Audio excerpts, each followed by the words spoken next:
భవబంధాలను త్యజించి నేను అఘోరీగా మారాను, సంసార బంధానికి నేను పనికిరాను అని చెప్పినటువంటి శ్రీనివాస్ అలియాస్ పింకీ ఆయన శ్రీవర్షిణితో వివాహం అయినట్లుగా మళ్ళీ కూడా ఘనంగా వివాహం చేసుకోబోతున్నట్లుగా ఒక మీడియా ఛానల్లో ప్రకటించినటువంటి నేపథ్యంలో శివరుద్ర సాధు ఇప్పుడు శ్రీనివాస్కి సంబంధించినటువంటి కొన్ని సంచలనమైనటువంటి విషయాలను ఆయన వెలుగులోకి తీసుకొచ్చారు.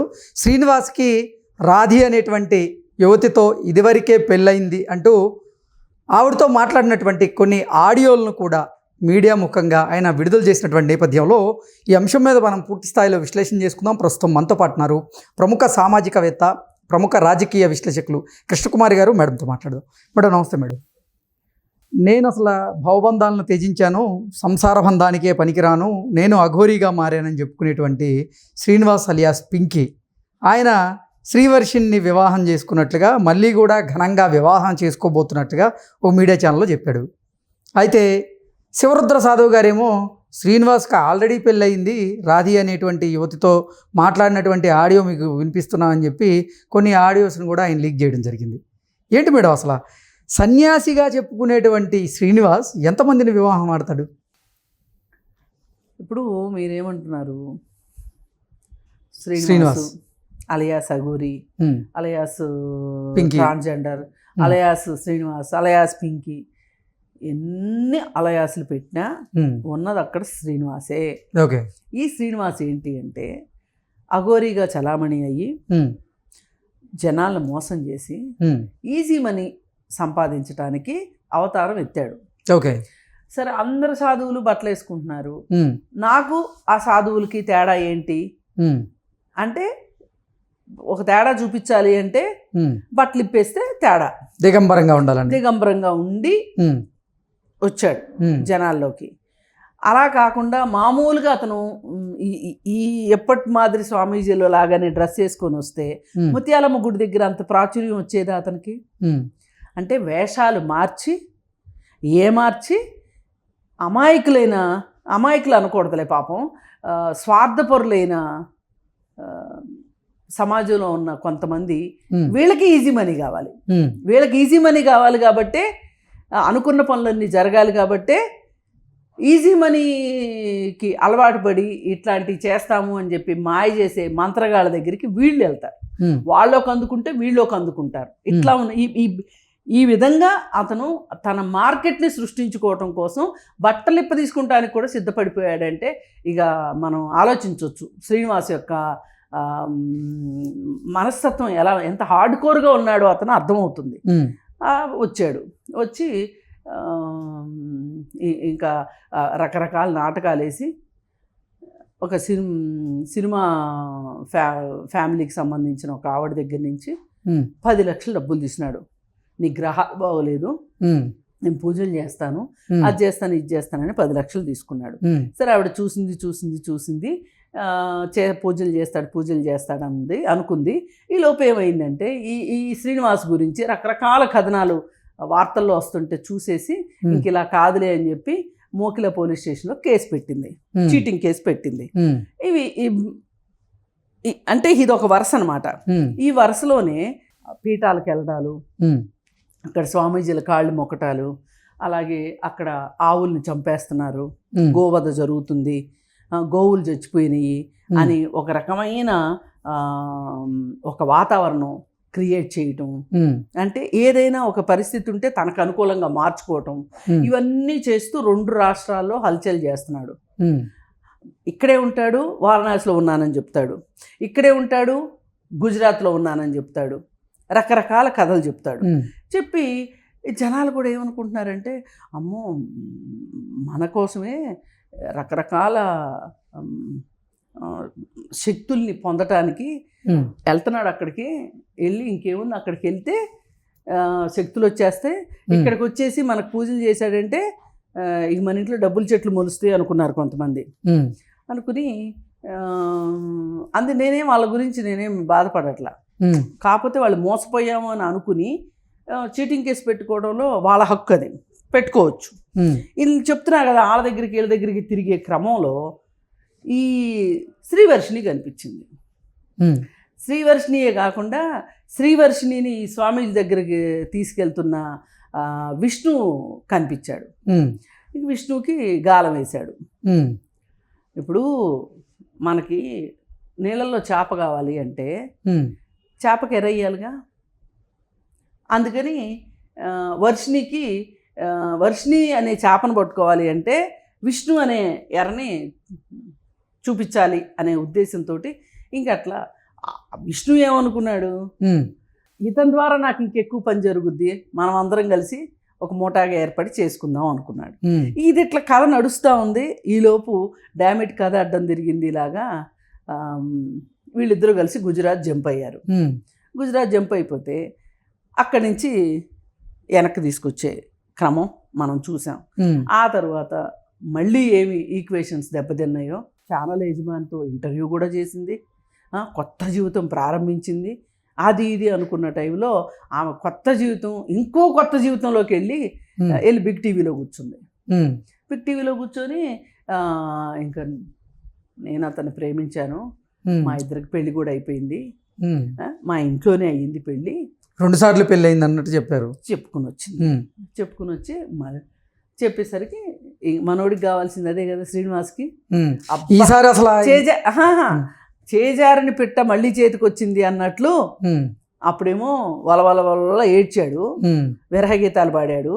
ఎప్పుడైతే బిగ్ టీవీలో వచ్చి కూర్చుందో మళ్ళీ నా దగ్గరికే వచ్చింది అని మళ్ళీ అసలు ఆయన కొత్త ఆశలు చిగురించినాయి అంటారు. కొత్త ఆశలు చిగురించి డ్యూయెట్లు పాడటం మొదలెట్టి అసలు ఎలా అంటే ఒకప్పుడు ముత్యాలమ్మ గుడి దగ్గరకు వచ్చి నేను మళ్ళీ గుడి కడతాను, అది నా జీవితాశయం, నాకు ఒక గుడి కట్టండి, నాకు ఒక జాగా కావాలి అని మాట్లాడేటప్పుడు శ్రీనివాస్కి పోలీసులతోటి తగాదాలు పడి పోలీసుల్ని అమ్మనాబూతులు తిట్టినప్పుడు శ్రీనివాస్కి, పెట్రోల్ బంకుల్లో తగాదాలు పడిన శ్రీనివాస్కి, హోటల్స్ దగ్గర హోటల్ సిబ్బందితో తగాదా పడిన శ్రీనివాస్కి, అలాగే పెట్రోల్ పోసుకుని నేను చచ్చిపోతాను అని మాట్లాడిన శ్రీనివాస్కి, కత్తులు పెట్టుకుని తిరిగిన శ్రీనివాస్కి, అలాగే గుళ్ళకెళ్ళి గుళ్ళ దగ్గర దిగంబరంగా నువ్వు రావటానికి వీల్లేదు అంటే నేను చచ్చిపోతాను అని బెదిరించిన శ్రీనివాస్కి, ఇన్ని శ్రీనివాసులు మొత్తం అంతర్ధానం అయిపోయి ఇప్పుడు ఒక అమర ప్రేమికుడు వచ్చాడు ఇక్కడ. ఇది అయిపోయేసరికి సీన్ కట్ చేస్తే మళ్ళీ ఇప్పుడు ఇంకొక ఆమె బయటకు వచ్చింది. నేను అసలు మొదటి భార్యని అంటుంది ఆవిడ. ఆవిడతోటి మాట్లాడిన మాటలు ఏవైతే ఉన్నాయో ఆ మాటలు వింటుంటే మామూలుగా భార్యాభర్తలు కూడా అంత బాగా మాట్లాడుకుంటారు, అంత అన్యోన్యంగా ఉంటారు, అంత ప్రేమ కురిపిస్తారు అంటే మనకు ఆశ్చర్యం అనిపించేలాగా ఉంది. మరి ఇదే శ్రీనివాస్ గురించి మనం ఇంతకు ముందు కూడా మాట్లాడుకున్నాం. ఇద్దరు ఆడవాళ్ళు పెళ్లి చేసుకోవడం ఏంటి, ఎలా చేసుకుంటారు అని పెద్ద క్వశ్చన్ మార్క్ ఫేస్ పెట్టాడు మన అందరికి. కానీ నా దగ్గర దానికి సంబంధించిన ఆడియో లేదు. మీ దగ్గర ఏదైనా ఉంటే చెప్పండి. అసలు ఇప్పుడే చూపిస్తాం. మన సంస్కృతిలో, మన సనాతన ధర్మంలో, మన హిందూ సాంప్రదాయాలలో ఇది ఎక్కడన్నా ఉందా? ఒక ఆడపిల్లకి తాడి కట్టడం ఉందా? మన సభ్య సమాజానికి ఏం మెసేజ్ ఇద్దాం అనుకుంటున్నారు వాళ్ళు? అది అసలు సనాతన ధర్మంలో ఒక ఆడపిల్ల ఇంకొక ఆడపిల్లని వివాహం చేసుకోవడం ఏంటి, అలా ఉందా? సభ్య సమాజానికి అలా చేసుకొని ఏం మెసేజ్ ఇద్దాం అనుకుంటున్నారంటూ ఈయన మాట్లాడారు. ఇది ఎందుకు వచ్చిందంటే అసలు మేడం నేను సర్జరీ చేయించుకున్నాను, నేను ట్రాన్స్జెండర్ని అని చెప్తున్నాడు కదా. ట్రాన్స్జెండర్లు వ్యతిరేకించారు ఇతన్ని. మా పేరు చెప్పుకొని మాకు అవమానం చేస్తున్నావు నువ్వు అని చెప్పి ట్రాన్స్జెండర్లు ఎదురు తిరిగారు. నాకు పీరియడ్స్ వస్తాయని చెప్పాడు ఇతను. పీరియడ్స్ ఎట్లా వస్తాయి అసలు ట్రాన్స్జెండర్లకి?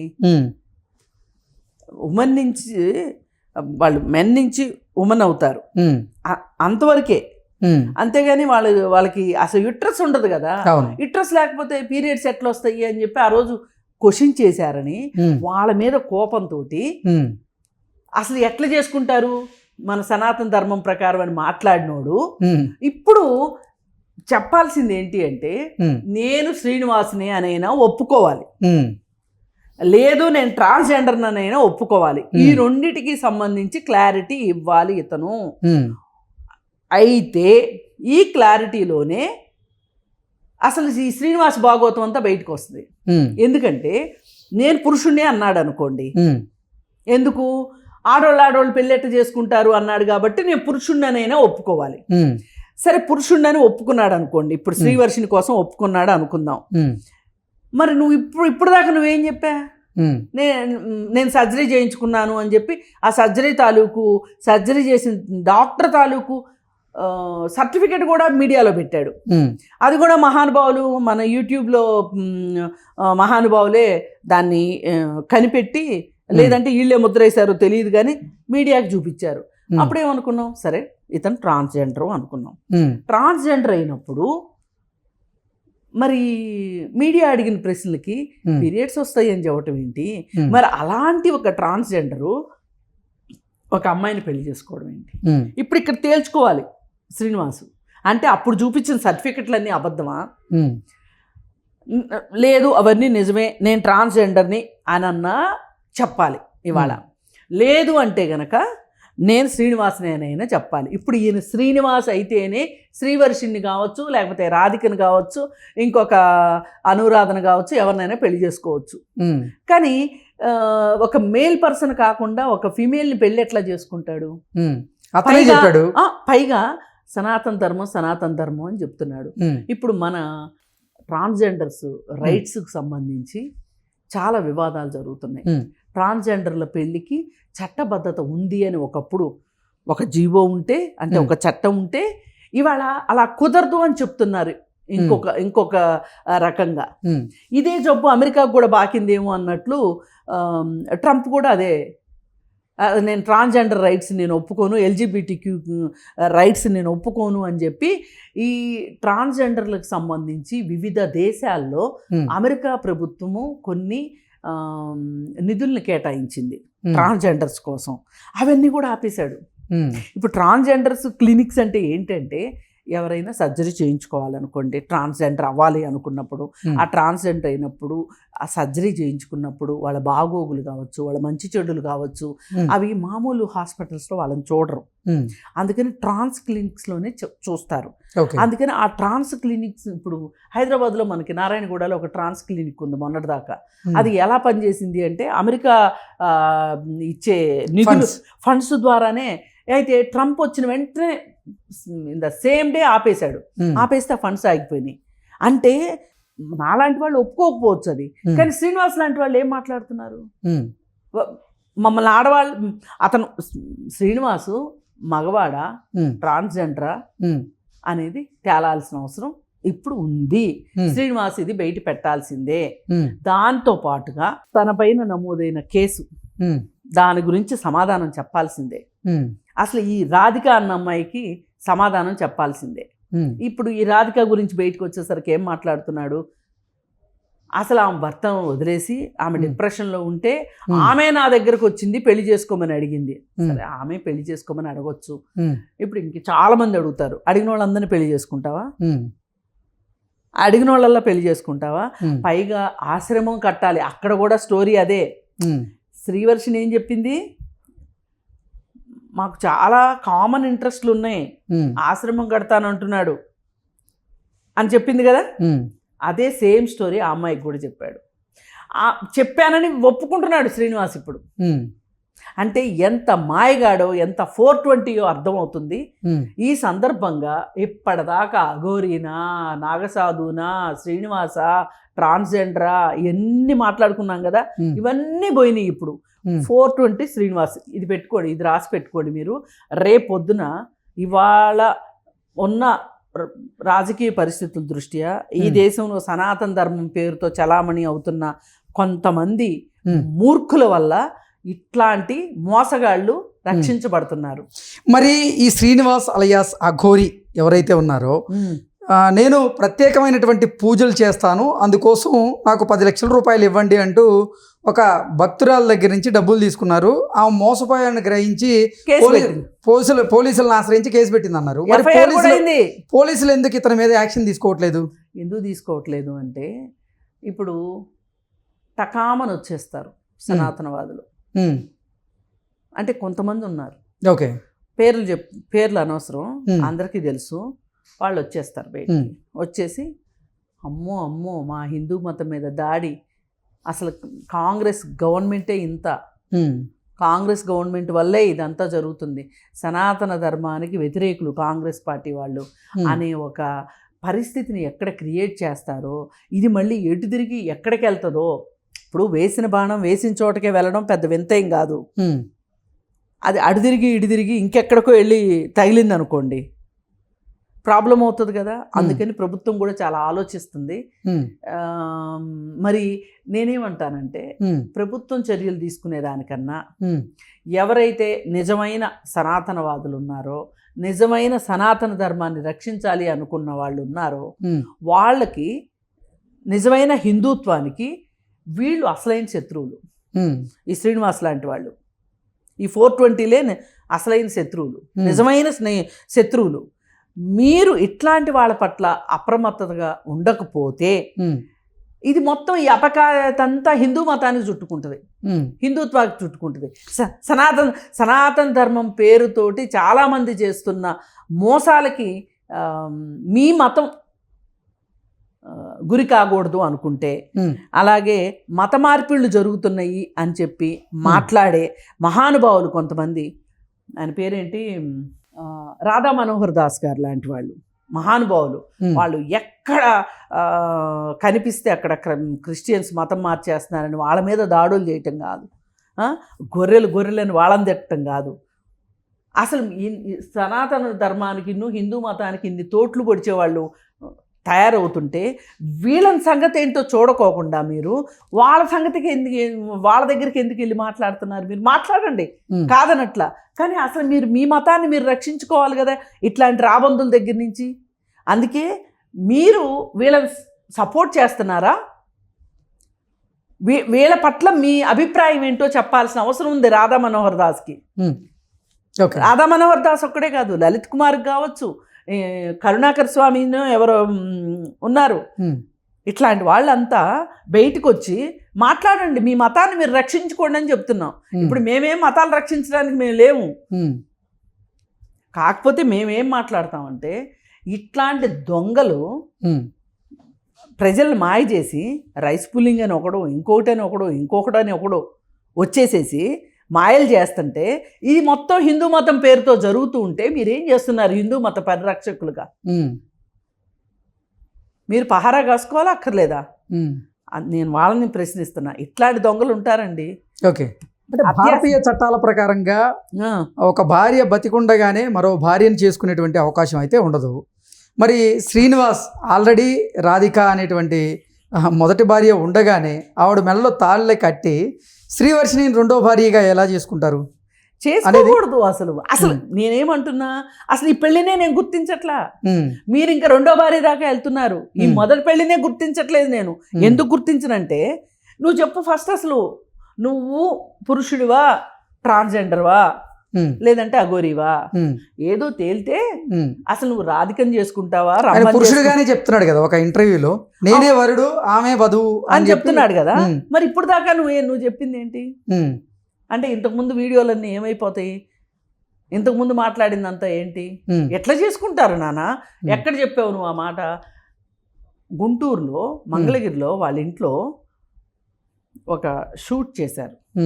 ఒక అతని మీద ఇతను చేస్తున్న దరిద్రపు చర్యల్ని ఒక వీడియో బయటకు వచ్చింది. దాని గురించి అడిగితే ఏం చెప్పాడంటే, చిచ్చిచి అక్కడ అలాంటిది ఏమీ లేదు, నీకు చాలా పాపులారిటీ ఉంది కదా ఇవాళ, నీ పాపులారిటీకి ట్రెండింగ్లోకి వస్తావు నువ్వు, ఈ వీడియో ద్వారా ట్రెండ్ అవుతుంది అని చెప్పి వాళ్ళు అడిగితే నేను నటించాను అని చెప్పాడు. ఏమన్నా అర్థం ఉందా అండి?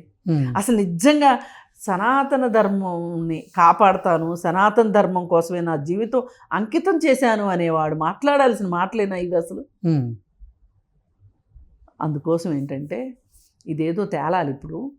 ఇతను ట్రాన్స్జెండరా, లేకపోతే పురుషుడా, లేకపోతే అఘోరీనా, ఏదో ఒకటి తేలాలి.